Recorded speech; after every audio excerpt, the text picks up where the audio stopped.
एक औरत थी जिसे सोने के गहनों ने रानी जैसा एहसास दिलाया, लेकिन उन्हीं गहनों ने उसकी रातों की नींद छीन ली, उसके दिल में जलन भर दी और उसे अंदर से खोखला कर दिया। फिर एक दिन उसकी मुलाकात हुई एक ऐसी औरत से जिसके पास ना कोई गहना था ना कोई दौलत, लेकिन पूरा गांव उसे देवी मानता था। क्या था वो राज? कैसे एक गरीब बेसहारा विधवा एक अमीर औरत को जिंदगी का सबसे बड़ा सबक सिखा गई? ये कहानी है मुंशी प्रेमचंद जी की एक अनमोल रचना जंजाल। एक ऐसी कहानी जो हमें बताती है कि असली इज्जत कहाँ छिपी होती है। दोस्तों, अगर आपको ऐसी ही बेहतरीन दिल को छू लेने वाली कहानियाँ और किताबें पढ़ना पसंद है तो नीचे दिए गए लिंक पर आपको अपनी पसंद की कई शानदार ई बुक्स मिल जाएंगे। अपनी पसंद की किताब चुनिए, खरीदिए और पढ़ने का आनंद लीजिए। तो दोस्तों, चलिए शुरू करते हैं आज की ये दिलचस्प और भावुक कहानी। कहते हैं कि जब इंसान बहुत देर तक चुप रहता है तो उसके अंदर एक तूफान पल रहा होता है। ऐसा ही एक तूफान पल रहा था पार्वती के दिल में। पार्वती को अपने पति सुरेंद्रनाथ के साथ रहते हुए 5 साल से ज्यादा हो चुके थे। इन 5 सालों में उसने एक आदर्श पत्नी की तरह घर संभाला था, गृहस्थी की गाड़ी खींची थी, लेकिन अपने लिए उसने कभी कुछ नहीं मांगा था। उसने कभी जबान खोलकर कोई फरमाइश नहीं की, लेकिन इसका मतलब ये नहीं था कि उसके मन में इच्छाएं नहीं थीं। औरत का मन तो गहनों और अच्छे कपड़ों के लिए ललचाता ही है। अगर वो कभी दबी जबान से या इशारों में किसी नए गहने या रेशमी साड़ी की बात करती तो सुरेंद्रनाथ बेबसी से अपनी खाली जेब टटोलते हुए कहते, पार्वती, मेरी कमाई और घर का खर्च सबका हिसाब तुम्हारे ही हाथ में है। तुम खुद देख लो, अगर कोई गुंजाइश दिखे तो जो चाहे बनवा लो। मुझे इससे ज़्यादा खुशी और क्या होगी कि मैं तुम्हें गहनों से सजा हुआ देखूं। मैं तो चाहता हूं तुम रानी बनकर रहो। ये जवाब सुनकर पार्वती का मन उदास हो जाता। वो सिर झुका लेती और घंटों सोचती रहती। सोचती, क्या मैं सारी उम्र यूं ही खाली हाथ रहूंगी? क्या मेरी कलाई कभी सोने के कंगन से नहीं सजेगी? कभी कभी वो हिसाब की डायरी लेकर बैठती, सोचती, ये खर्च ना करूं, दूध कम कर दूं, धोबी का पैसा बचा लूं, लेकिन गृहस्थी का हिसाब कभी ठीक नहीं बैठता था। आमदनी कम, खर्चा ज़्यादा। उसके पास शादी के समय के कुछ गहने ज़रूर थे, लेकिन वो उन्हें पहनती भी नहीं थी। उसे लगता था कि ये पुराने ज़माने के गहने पहनकर वो और ज़्यादा गरीब दिखेगी। त्योहार हो या कोई उत्सव, वो अक्सर सादी सूती साड़ी पहनकर ही रह जाती। वो पड़ोसनों को दिखाना चाहती थी कि उसे गहनों की भूख नहीं है, वो इन सब मोह माया से ऊपर है। लेकिन सच तो ये था कि ये सादगी उसके संतोष की नहीं, बल्कि उसके पति की गरीबी की निशानी थी। उसे बार बार ख्याल आता, सुरेंद्र मेरे लिए जितना कर सकते हैं उतना नहीं करते। वो मेरी शराफत का, मेरी चुप्पी का नाजायज़ फायदा उठाते हैं। अगर मैं भी दूसरी औरतों की तरह रोज़ झगड़ा करती तो शायद वो कहीं से भी पैसे लाकर मेरी झोली भर देते। निराश होकर वो कभी कभी सुरेंद्र से झगड़ना भी चाहती। बिना बात मुंह फेर लेती, बर्तन जोर से पटकती, अपने भाग्य को कोसती। सुरेंद्र समझदार थे, समझ जाते कि आज देवी जी का मूड खराब है और चुपचाप वहां से खिसक जाते। कभी गंगा स्नान या किसी मेले से लौटकर जब वो दूसरी औरतों को गहनों से लदा देखती तो पार्वती के मन में गहनों का जुनून जाग उठता। वो सोचती, अब चाहे जो हो जाए, एक बार मन की निकाल ही लूं। जो 400 रुपये संदूक में बचे हैं उनकी कोई चीज़ बनवा लूं। लेकिन अगले ही पल घर की जिम्मेदारियां सामने आती और ये जुनून हवा हो जाता। धीरे धीरे लगातार मन मारने की वजह से उसकी सजने संवरने की इच्छाएं मन के किसी अंधेरे कोने में दबकर मर सी गईं। मगर आज 5 साल बाद वो दबी हुई इच्छा फिर से जाग उठी थी, और जब कोई दबी हुई इच्छा जागती है तो वो बहुत शोर मचाती है। खबर आई कि पार्वती के छोटे भाई की शादी होने वाली है। मायके से बुलावा आया। ये उसके सगे भाई की शादी थी। इस समारोह में जाना, समाज में बैठना बहुत ज़रूरी था, और ऐसे मौके पर गहने पहनना सिर्फ शौक नहीं बल्कि नाक का सवाल बन गया था। इस बार सुरेंद्रनाथ भी अपनी मजबूरी का बहाना नहीं बना सके। वो जानते थे मायके में बहन की इज्जत उसके पति की हैसियत से आंकी जाती है। अगर पार्वती खाली कलाई लेकर गईं तो लोग क्या कहेंगे। शाम के समय जब सूरज ढल रहा था, सुरेंद्र बाहर से तेज कदमों से घर आए। आज उनका चेहरा थका हुआ नहीं बल्कि चमक रहा था। होठों पर एक अजीब सी जीत की मुस्कान थी। आते ही उन्होंने पार्वती के हाथ में मखमल की एक पोटली रख दी। पार्वती का दिल धक से रह गया। कांपते हाथों से उसने पोटली की गांठ खोली, अंदर देखा तो आंखें चौंधिया गईं। पोटली में सोने का एक भारी जड़ाऊ कंगन था, एक चमकता हुआ चंद्रहार और कीमती झुमके। पार्वती खुशी से उछल पड़ी, लेकिन अगले ही पल कुछ सहम सी गई। उसे उम्मीद नहीं थी कि सुरेंद्र, जो एक एक पैसे का हिसाब रखते थे, उसके लिए इतनी कीमती चीज़ें लाएंगे। खुशी की जगह एक अनजाना डर उसके मन में बैठ गया। धीमी आवाज़ में बोली, ये कितने के हैं सुरेंद्र? पसंद तो है ना? कहीं नकली तो नहीं? सुरेंद्र मुस्कुराए। अरे पगली, पहले पहनकर तो देख, पसंद आए या नहीं। पार्वती ने फिर पूछा, पहले दाम तो बताओ, मेरा कलेजा बैठा जा रहा है। सुरेंद्र ने सहज भाव से कहा, ज्यादा नहीं, बस 400 के हैं। पार्वती ने अविश्वास से देखा, सच? 400 में इतना सोना? और मेरे पास तो इतने रुपए थे भी नहीं, फिर तुम लाए कहाँ से? सुरेंद्र ने बात टाली, अरे वो सब छोड़ो, इंतजाम हो गया। पार्वती का शक गहरा हुआ। सच बताओ, उधार तो नहीं लिया? कहीं ब्याज पर तो नहीं लाए? सुरेंद्र ने झूठ बोला, लेकिन आत्मविश्वास से नहीं। नहीं, उधार क्या लेना, दफ्तर से थोड़ा फंड मिला था, कुछ दोस्तों से इधर उधर किया। पार्वती ने गहनों को गले से लगाकर आईने में खुद को निहारा। 5 साल की प्यास बुझ रही थी। लेकिन सुरेंद्र सच छुपा तो रहे थे, पर अपनी कुर्बानी का श्रेय लिए बिना कोई पुरुष रह नहीं सकता। सोचा, इसे क्या पता चलेगा कि इन गहनों के लिए मैं कितने बोझ के नीचे दबा जा रहा हूँ। महाजन का ब्याज मेरी हड्डियाँ चबा जाएगा। वो भावुक होकर बोले, सच सच कह दूं पार्वती, 1200 रुपए लगे हैं, पूरे 1200। पार्वती सन्न रह गई। उस जमाने में ये बहुत बड़ी रकम थी। उसने पति को एक पल तिरस्कार भरी नजरों से देखा, जैसे कह रही हो, इतना पागलपन करने की क्या जरूरत थी? बोली, तो इतनी महंगी चीजें लाने की क्या जरूरत थी? हम गरीब लोग हैं, हमें ये शोभा नहीं देता। सुरेंद्र ने दानवीर कर्ण की शान से कॉलर ठीक करते हुए कहा, 5 साल के इंतजार के बाद जब गहने बनवाने लगा तो क्या कंजूसी करता? शर्म भी तो कोई चीज है, मेरी नाक भी तो है। पार्वती ने अब कृतज्ञता भरी नजरों से पति को देखा। उस नजर में प्यार भी था, शिकायत भी, गर्व भी कि मेरा पति मुझे इतना चाहता है, और चिंता भी उस कर्ज की। उसने ज्यादा सवाल नहीं किए। डर था कि कहीं कोई कड़वी बात सुनकर गहने वापस करने पड़ जाएं, और वो अब इन्हें खोना नहीं चाहती थी। सच ही है, जिसके गले में प्यास से कांटे पड़ चुके हों, वो ये नहीं पूछता कि पानी का बर्तन सोने का है या मिट्टी का, वो बस पानी पीता है। अगले 1 हफ्ते तक पार्वती किसी दूसरी ही दुनिया में रही। उसके पैर जमीन पर नहीं पड़ते थे। चाल में एक शान आ गई थी, बातों में घमंड और चेहरे से अमीरी झलकती थी। कितने ही काम, झाड़ू, पोंछा, बर्तन जो वो पहले बेझिझक कर लेती थी, अब उसे नागवार लगने लगे। लगता था इन महंगे गहनों को पहनकर वो छोटे काम कैसे करे। यहाँ तक कि अपनी नन्ही बेटी तारा को गोद में लेते हुए भी उसे डर लगता, कहीं रेशमी कपड़े मैले ना हो जाएं, कहीं चंद्रहार खिंच ना जाए। लेकिन वो खुद अपने इस बदलाव से बेखबर थी। 7वें दिन उसका भाई उसे लेने आया। विदाई की घड़ी आई। पार्वती ने सुरेंद्र से हर तीसरे दिन चिट्ठी लिखने का वादा लिया। उनके सामने घंटों रोती रही, जैसे बिछड़ने के दुख से कलेजा फटा जा रहा हो। लेकिन जैसे ही वो घर की देहरी से बाहर निकली, जैसे ही रिक्शे पर बैठी, आंसुओं की जगह एक चमक ने ले ली। दिखावे की इच्छा उसके मन पर छा गई। स्टेशन पहुंचकर वो एक महिलाओं वाले डिब्बे में बैठी। ज़्यादातर महिलाएं गरीब वर्ग की थीं, साधारण कपड़ों में।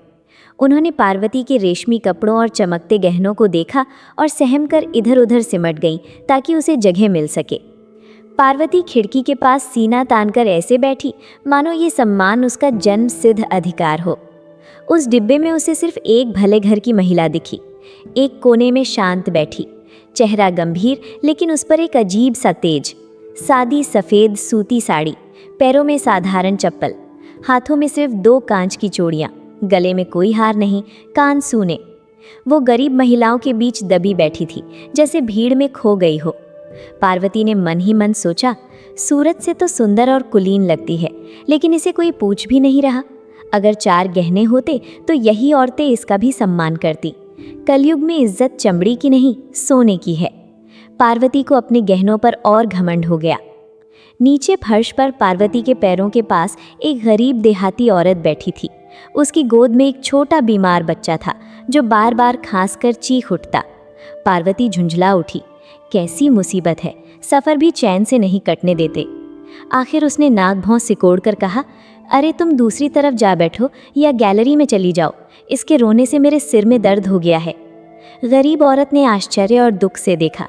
शायद उम्मीद की थी कि अमीर औरत थोड़ी दया दिखाएगी, लेकिन चुपचाप उठकर दूर कोने में दुबक गई। रात आधी से ज़्यादा बीत गई थी। ट्रेन दौड़ रही थी, खिड़कियों से ठंडी हवा आ रही थी।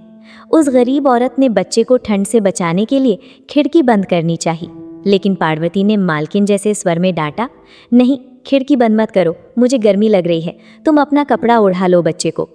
गरीब औरत ने सहमकर हाथ खींच लिया। धीरे धीरे ठंड से बच्चे की खांसी बढ़ने लगी, सांसें उखड़ने लगी। कुछ देर तड़पने के बाद उसका गला रुकने लगा, घरघराहट होने लगी। उसने दूध पीना बंद कर दिया, आंखें पथराने लगी। माँ रोती रही, बेबस। पार्वती सब देख रही थी, लेकिन उसे सिर्फ अपनी नींद की चिंता थी। तभी वो दूसरी शांत बैठी औरत, जिसे पार्वती ने गहनों के बिना अधूरा समझा था, अपनी जगह से उठी। बिना किसी हिचकिचाहट के उस गंदे बीमार बच्चे को अपनी गोद में ले लिया। उसने बच्चे का माथा छुआ, छाती देखी, हालत खराब थी, सीने में कफ जमा था, निमोनिया की शुरुआत लग रही थी। उस औरत ने फौरन अपना बक्सा खोला। उसमें कपड़े नहीं, दवाइयाँ थीं। एक शीशी निकाली और आंचल की आड़ में बच्चे के सीने पर तेल से हल्के हाथ से मालिश करने लगी। फिर एक चम्मच दवा उसके गले में गाली। सारी महिलाएं उठकर बच्चे के पास जमा हो गईं।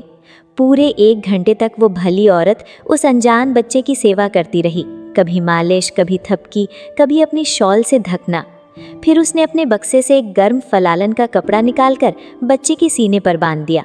गर्माहट मिलते ही बच्चे की जकड़न खुली। जो बच्चा मौत के मुंह में जा रहा था, अब शांति से सो गया।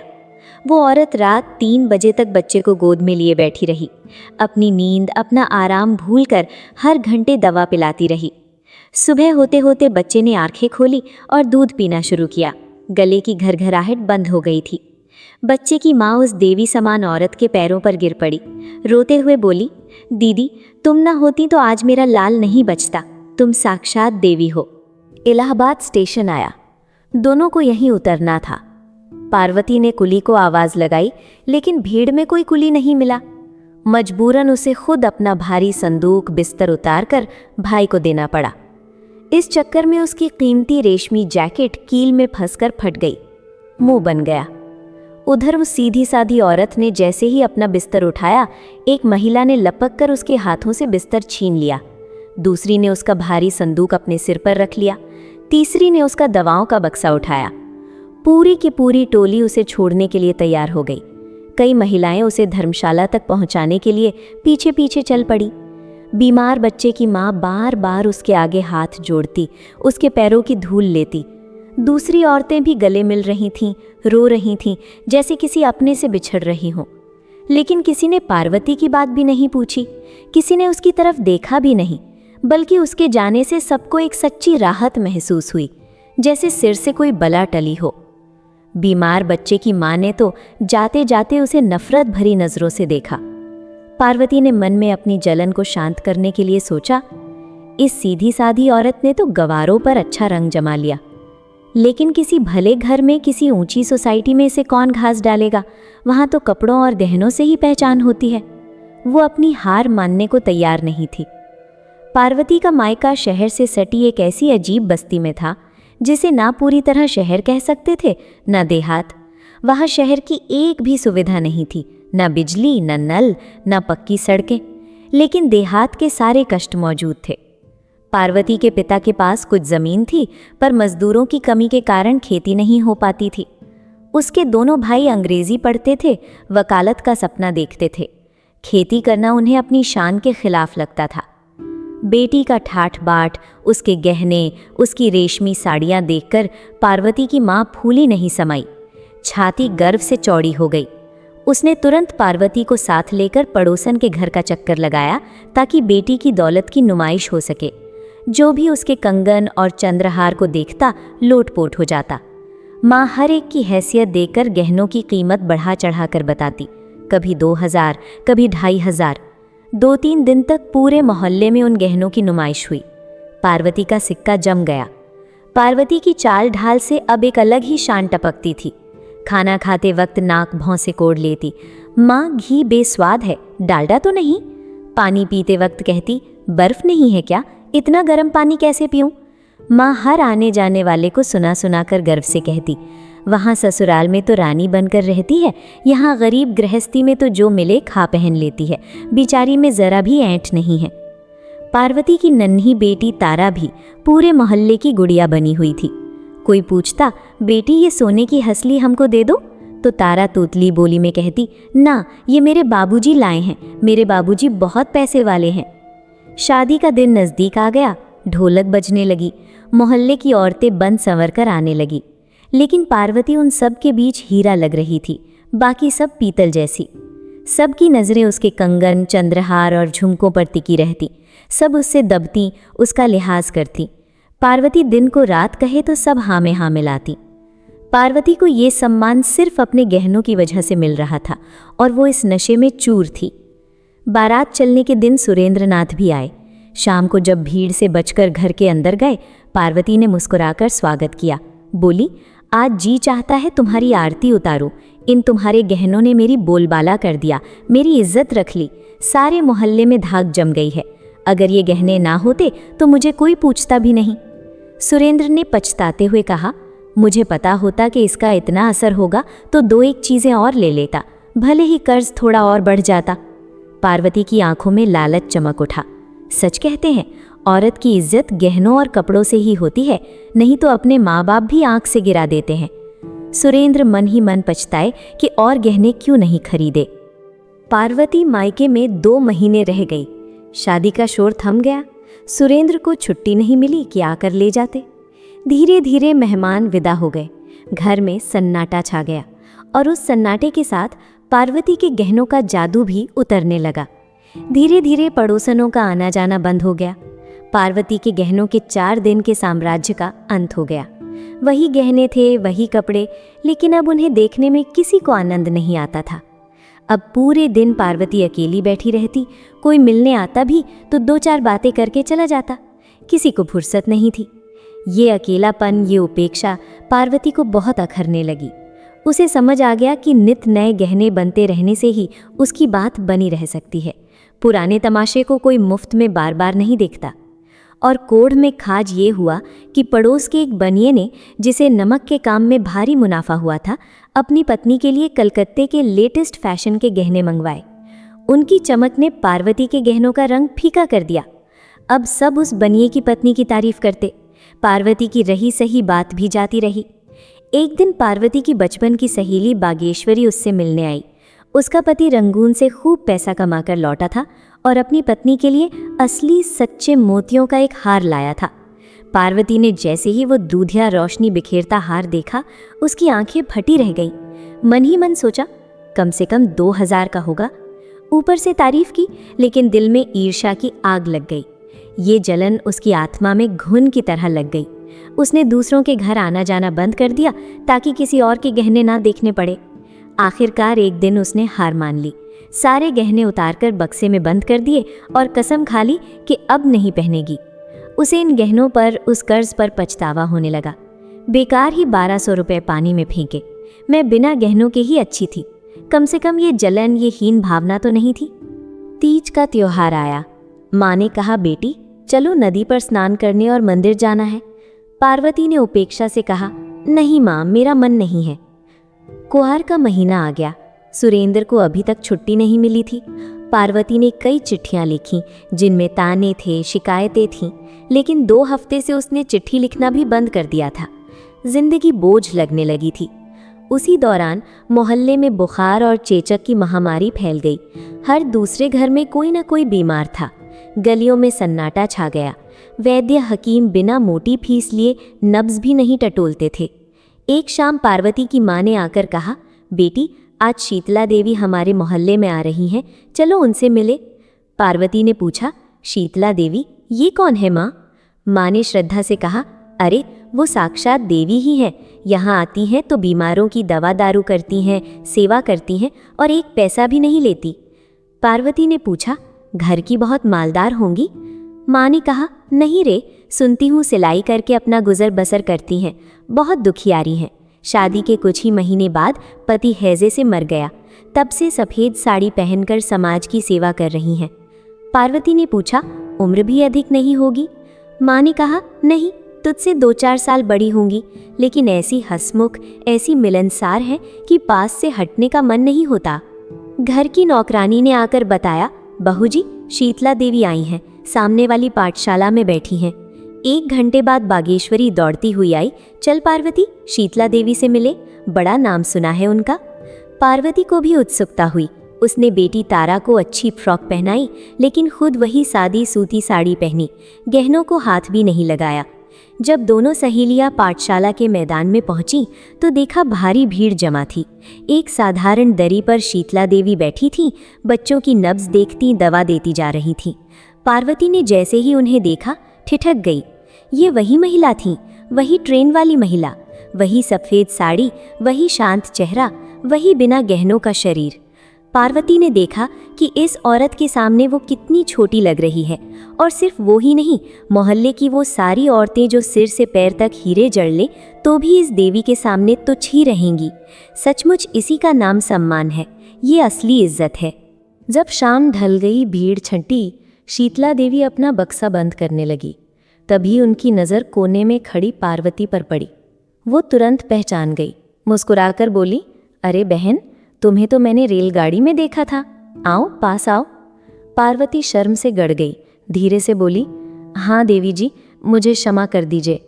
शीतला देवी ने बात काट दी, उसे शर्मिंदा नहीं करना चाहती थी। पार्वती को सिर से पांव तक देखा, फिर बागेश्वरी के मोतियों के हार को, फिर वापस पार्वती की सूनी कलाई और गले को देखा। मुस्कुराकर पूछा, क्या बात है, उस दिन तो तुम लक्ष्मी बनी हुई थी, आज गहने नहीं पहने? पार्वती की आंखों में आंसू आ गए, रुंधे गले से बोली, देवी जी, आप भी तो नहीं पहनती, आपके पास तो एक छल्ला भी नहीं है। शीतला देवी एक निर्मल हंसी हंसी, पगली, मुझे भिखारिन ही कहो, मेरे पास कहाँ से आएंगे? मैं तो बहनों की सेवा करती हूँ और जो कुछ मिल जाता है उसी से पेट पालती हूँ। मेरा गहना तो यही सेवा है। पार्वती का दिल पिघल गया, अनायास ही बोल पड़ी, देवी जी, मुझे भी अपने जैसा बना लीजिए, मुझे भी अपने जैसे भिखारिन बना दीजिए, मैं उस अमीरी से तंग आ गई हूँ। शीतला देवी हंसकर उठ खड़ी हुई, बक्सा उठाया, पार्वती के कंधे पर हाथ रखकर एक गुरु मंत्र दिया, बहन, भीख मांगने से भीख देना बहुत अच्छा है, देने वाला हाथ बनो, लेने वाला नहीं। जिस दिन तुम देना सीख जाओगी उस दिन तुम सबसे अमीर हो जाओगी। रात हो गई। पार्वती बिस्तर पर लेटी थी, लेकिन नींद कोसों दूर थी। उसकी आंखों में शीतला देवी का शांत चेहरा नाच रहा था, चुंबक की तरह खींच रहा था। सोचा, क्या मैं भी शीतला देवी बन सकती हूँ? तभी ख्यालों में सुरेंद्र सामने आ खड़े हुए, उनकी झुकी पीठ, कर्ज का बोझ, फिर बेटी तारा रो रोकर उसकी गोद में आने को मचलने लगी। उसने करवट बदली और खुद को समझाया, नहीं, शीतला देवी बनना मेरे वश में नहीं है, मैं सन्यासी नहीं बन सकती, घर नहीं छोड़ सकती, लेकिन एक बात मैं कर सकती हूँ और वो मैं ज़रूर करूँगी, मुझे इस जंजाल से मुक्त होना है। 1 हफ्ता बीत गया। पार्वती अपनी ससुराल वापस आ पहुंची। जब वो घर में दाखिल हुई, सुरेंद्र ने देखा उसका चेहरा उतरा हुआ है, शरीर पर एक भी गहना नहीं। आश्चर्य और डर से पूछा, अरे क्या हुआ, गहनों से रूठ गए क्या, या चोर ले गए? पार्वती ने शांत भाव से कहा, नहीं, बस पुराने हो गए, मन भर गया। सुरेंद्र ने राहत की सांस ली, मजाक किया, तो क्या नए बनवा दूं? अभी तो इन्हीं का हिसाब चुकता नहीं हुआ, महाजन रोज तकादा करता है। पार्वती ने गंभीरता से उनकी आंखों में देखकर कहा, मैं एक उपाय बताती हूँ, इन गहनों को सुनार को वापस कर दो। सुरेंद्र चौंक गए, वापस? क्या कह रही हो? पार्वती, हाँ, वापस तो हो जाएंगे ना? सुरेंद्र, हाँ, बहुत आसानी से। इन 2 महीनों में सोने का भाव बहुत चढ़ गया है, बल्कि जितने में लिए थे उससे ज्यादा ही मिल जाएंगे। पार्वती के चेहरे पर चमक आई, तो कल ही वापस करा दो, मुझे एक पल भी ये घर में नहीं रखने। सुरेंद्र, लेकिन तुम पहनोगी क्या, लोग क्या कहेंगे? पार्वती, मैं बाद में दूसरे गहने बनवा लूंगी। सुरेंद्र, तो फिर बनवाने ही हैं तो बेचने का क्या फायदा, और घाटा होगा। नहीं, उन गहनों में रुपए नहीं लगेंगे, वो मुफ्त के गहने होंगे। सुरेंद्र सिर खुजलाने लगे, मैं तुम्हारा मतलब नहीं समझा, पहेलियां मत बुझाओ। पार्वती ने गहरी सांस ली, सुरेंद्र, ये गहने गहने नहीं हैं, ये जी के जंजाल हैं। इन्होंने मेरी सुख शांति छीन ली थी। इनसे मेरा मन भर गया है। इन्हें बेचकर जो रुपए मिले उससे पहले अपना कर्ज चुकाओ और जो बाकी बचे उसे किसी बैंक में मेरे नाम से जमा कर दो। सुरेंद्र, फिर? पार्वती, फिर हर महीने मुझे उस जमा राशि का जो ब्याज मिलेगा वो मुझे दे दिया करना, बस, मुझे और कुछ नहीं चाहिए। सुरेंद्र ने पहले बात हंसी में उड़ानी चाहिए। सोचा बीवी का मूड है, बदल जाएगा, लेकिन पार्वती की आंखों में ऐसा दृढ़ संकल्प था कि वो गंभीरता से सोचने पर मजबूर हो गए। समझ गए, ये वो पुरानी पार्वती नहीं है जो गहनों के लिए रोती थी। अगले महीने उस कस्बे के पोस्ट ऑफिस से शीतला देवी के नाम एक मनी ऑर्डर पहुंचा। साथ में एक छोटा सा कूपन था जिस पर लिखा था, आदरणीय देवी जी, ये तुच्छ धनराशि स्वीकार कीजिए। ये किसी अमीर की भीख नहीं, एक बहन की श्रद्धा है। ईश्वर की इच्छा हुई तो ये धनराशि स्थायी रूप से हर महीने आपको मिलती रहेगी। आप इसे जिस भांति चाहें खर्च करें, बीमारों की सेवा में लगाएं। अब से आपकी दुआएं और गरीबों का आशीर्वाद ही मेरा आभूषण होंगे। वो सोने चांदी के धातु के टुकड़े तो जी के जंजाल थे, उनसे मेरा मन भर गया है। मुझे मेरा असली गहना मिल गया है। तो दोस्तों, मुंशी प्रेमचंद जी की कहानी जंजाल हमें जिंदगी की एक बहुत बड़ी और गहरी सीख देती है। कहानी हमें बताती है कि गहनों की चमक, महंगे कपड़े और दिखावे की शान कभी भी इंसान को सच्ची खुशी और सम्मान नहीं दिला सकते। अगर इनके पीछे घमंड, जलन और दूसरों से बेहतर दिखने की चाह हो तो यही चीज़ें धीरे धीरे हमारी जिंदगी का सबसे बड़ा बोझ बन जाती हैं। पार्वती की कहानी भी कुछ ऐसी ही थी। गहनों के प्रति उसकी ललक, दूसरों को देखकर उसके मन में पैदा हुई जलन और अपनी शान दिखाने की चाह आखिरकार उसे ये समझा गई कि असली खुशी बाहर की चीज़ों में नहीं बल्कि मन के संतोष में होती है।